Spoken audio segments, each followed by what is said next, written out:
దివ్యకి బాగా ఇచ్చిపడేసిన తనూజ అని చెప్పాలి. ఎందుకంటే పాపం మన భరణి గారు, తనూజ మధ్యలో ఉన్న బాండింగు దివ్య రాకముందు ఎంత బాగుండేదో తెలుసు.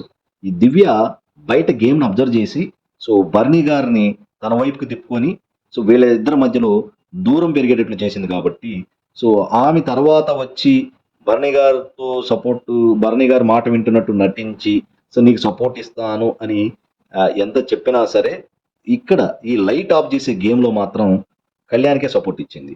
సో ఇతను దివ్య లైట్ ఆఫ్ చేస్తే దివ్య చాలా కాన్ఫిడెంట్‌గా నా లైట్ తనూజ ఆఫ్ చెయ్యదు అని చెప్పింది. సో ఇక్కడ మీరు భరణీతి గారితో ఎంత గేమ్ ఆడినా సరే మీ యొక్క కన్నింగ్‌నెస్ నాకు తెలుసు అని తనూజ మాత్రం చాలా శభాష్ అన్నట్లు గేమ్ ఆడిందని చెప్పాలి. So really it is a nice turning point.